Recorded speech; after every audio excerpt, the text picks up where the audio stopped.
Salut! Célébrons l'amour et la diversité avec une carte de vœux sapin de toutes les couleurs. C'est un peu un classique de l'internet qui va nous permettre de nous entraîner aux fusions.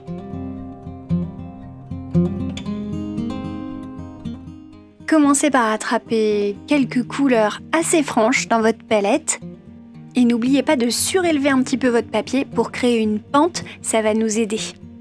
Ce qui va déterminer vraiment l'effet que votre carte de vœux va rendre à la fin, c'est la consistance de votre mélange. Vous voyez que le mien, il est un petit peu crème fraîche là. Donc on a quelque chose à la fois qui reste liquide, mais aussi pas très transparent. Vous pouvez le faire transparent, hein. Pour les débutants, ça va être un tout petit peu plus facile si c'est une peinture un petit peu opaque. Là, par exemple, le vert, j'ai mis plus d'eau, donc c'est plus transparent. Comme ça, vous voyez la différence entre le rouge que j'ai laissé bien opaque, j'ai mis moins d'eau, et le vert où j'ai mis un peu plus d'eau. Et vous voyez, ça fuse un petit peu plus. Donc, si vous êtes avancé à l'aquarelle, n'hésitez pas à mettre plus d'eau pour l'exercice de fusion. Et si vous êtes débutant, vous pouvez rester avec un tout petit peu moins d'eau, ça fusera un peu moins et ce sera un peu plus facile à contrôler. Et la méthode pour faire un sapin, c'est simple, on laisse beaucoup de blanc.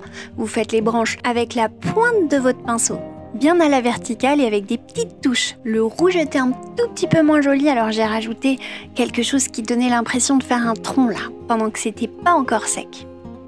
Allez, vous avez compris le truc, à chaque fois je prends une nouvelle couleur et je laisse les sapins bien sûr se toucher les uns avec les autres. Ne retouchez pas, laissez faire les fusions. À partir du moment où c'est un peu liquide, ça va fuser, promis. En revanche, il faut que tous les sapins aient à peu près la même consistance. Donc pas plus ou moins d'eau selon le sapin. Sinon, vous pourriez avoir des surprises avec vos fusions. Le reflet maintenant. J'humidifie la surface qui est juste sous mes sapins. Je laisse s'imprégner, je tapote un peu si on a trop et ensuite seulement, je touche. Je touche le tronc et grâce à la pente qu'on a créée en surélevant notre papier, ça va couler tout seul vers le bas. L'objectif, c'est bien d'avoir à peu près la même couleur que le sapin, un peu plus bas. Donc je fais d'abord tout couler. Et on peut s'arrêter là, ouais, à 2 minutes. C'est déjà pas mal. J'aurais pu, vous voyez, reprendre la goutte là et l'essuyer. Et j'aurais déjà terminé une jolie carte. Mais j'ai décidé de continuer l'exercice de fusion. On expérimente. Allez. Je peux pencher mon papier dans l'autre sens pour encourager les fusions. Comme ça, les couleurs se mélangent un petit peu entre elles. Ça fait toujours des bonnes surprises. Je peux travailler à l'eau claire en repassant à côté de chaque sapin pour faire un petit peu une ligne d'horizon.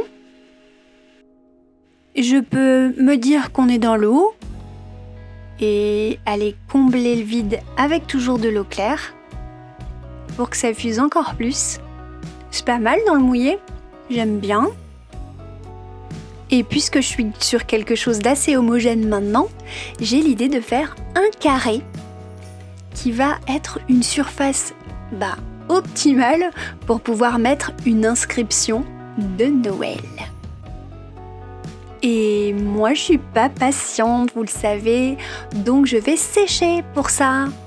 En revanche, je vous conseille de laisser faire les fusions parce que comme ça vous aurez l'exercice vraiment jusqu'au bout et vous vous rendrez compte de ce que ça donne. Et je vais faire de manière très simple mon inscription à l'aide de petits feutres, des stabilos, en suivant les couleurs. Bon, vous pouvez le faire avec n'importe quel médium, bien sûr. N'hésitez vraiment pas à refaire cet exercice plusieurs fois avec différentes consistances de peinture, c'est vraiment très intéressant. Et si vous le faites comme une carte de Noël, j'ai une bonne idée. Vous pouvez la sortir avec des petites cartes cadeaux à l'unité en faisant une carte par couleur. Dites-moi des nouvelles dans les commentaires. En attendant, bonne fête et bisous les abonnés!